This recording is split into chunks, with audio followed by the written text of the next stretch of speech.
मेरे सभी प्यारे स्टूडेंट को आज प्यार भरा नमस्कार।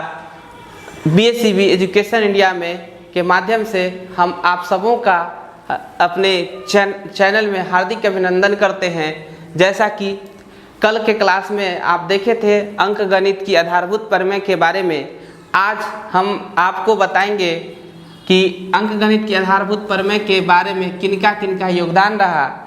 हम पिछले ही क्लास में यानी कि कल के क्लास में हम बता दिए थे कि अंक गणित के आधारभूत प्रमेय के बारे में किन लोगों ने योगदान दिया है, उसी पर लेकर आएंगे कल के क्लास में। तो आज मैं आप सबों को उसी क्लास को लेकर उपस्थित हूँ। तो आइए शुरू करते हैं आज की क्लास।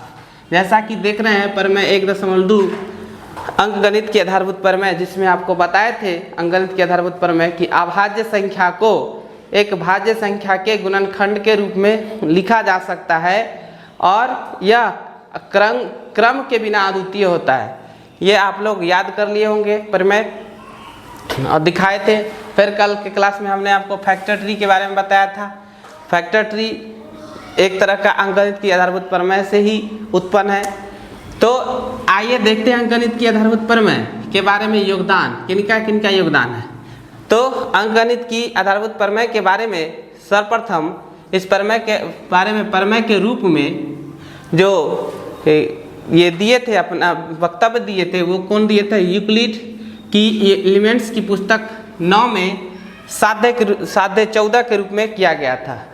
ये प्रमेय के रूप में अंक गणित की आधारभूत प्रमेय को प्रमेय के रूप में यूक्लिड साहब ने अपनी पुस्तक एलिमेंट्स नाम का एक पुस्तक था, जिसमें पुस्तक 9 में एलिमेंट्स की पुस्तक 9 में साध्य 14 के रूप में उन्होंने प्रमेय को दिखाया था। लेकिन सबसे पहले सही उपपत्ति आधारभूत की प्रमेय की सही उत्पत्ति सबसे पहले कौन की है? तो कार्ल फ्रेडरिक गॉस, जिनका जन्म 1777 ईस्वी में हुआ था और मृत्यु 1855 में हुआ था। तो कार्ल फ्रेडरिक गॉस ने अंक गणित के आधारभूत प्रमेय का सही उपपत्ति दिए थे। कहाँ? तो अपनी पुस्तक, उनका अपनी एक कृति थी या पुस्तक कहिए, एक कृति थी डी स्क्वेंसेस अर्थमेटिक। कौन सी? कार्ल फ्रेडरिक गॉस की एक कृति थी डी स्क्वेंसेस अर्थमेटिक। उसी में आधारभूत प्रमेय अंक गणित के आधारभूत प्रमेय के बारे में उन्होंने बताया था। कार्ल फ्रेडरिक गॉस को जानते हैं क्या कहा जाता है? तो गणितज्ञों का राजकुमार कहा जाता है। आपसे पूछेगा कि इनमें से कौन गणितज्ञों का राजकुमार है? ऑप्शन में देगा कि Karl Frederick Gauss, Newton, Archimedes, इनमें से कोई नहीं। तो आप क्या टिक कीजिएगा? तो Frederick Gauss, Karl Frederick Gauss पूरा नाम दिए हुआ रहेगा या आधा भी नाम कभी कभी मिल जाता है ऑप्शन में, जैसे गॉस। तो गणितज्ञों का राजकुमार किन्हें कहा जाता है? तो कार्ल फ्रेडरिक गॉस को कहा जाता है। फिर कहा कि सभी ये कार्ल फ्रेडरिक गॉस ये सभी समय कालों के 3 गणितज्ञों में इनका नाम शामिल है। सभी समय काल मतलब कि जैसे जैसे समय बीता और जौन वैज्ञानिक गणित के क्षेत्र में काम किए, वैसा उस प्रकार के काम ही इन्होंने ही भी किए हैं कार्ल फ्रेडरिक गॉस ने।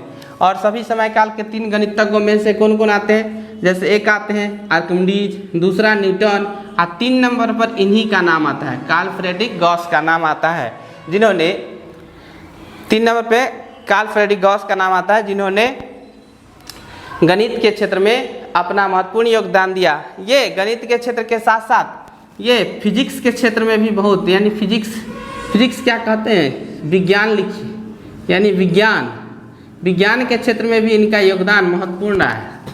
कार्ल फ्रेडरिक गॉस का गणित के क्षेत्र में तो योगदान था ही, साथ ही साथ विज्ञान के क्षेत्र में भी इनकी अहम भूमिका रही।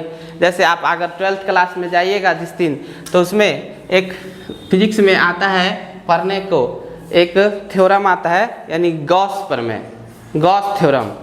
तो गॉस थ्योरम बहुत ही VVI थ्योरम है, जो आप 12th क्लास में आपको मिलेगा। तो इनका केवल गणित के क्षेत्र में ही योगदान नहीं रहा, विज्ञान के क्षेत्र में भी रहा। तो ये याद रखेंगे आप लोग इनकी भूमिका को। सबसे पहले प्रमेय के रूप में कहाँ हुआ था, फिर से एक बार दोहरा दें। कि अंकगणित के आधारभूत प्रमेय का सबसे पहले जो प्रमेय के रूप में बताया गया वो यूक्लिड साहब के एलिमेंट्स की पुस्तक 9 में साध्य 14 के रूप में दिखाया गया था। और उसके बाद सबसे पहले सही उपपत्ति, लेकिन उससे पहले सब सही उपपत्ति कौन दिखाए थे? कार्ल फ्रेडरिक गॉस ने किए थे। कहाँ? तो अपनी कृति डिस्क्वेंसिस अर्थमेटिक में। डिस्क्वेंसन्स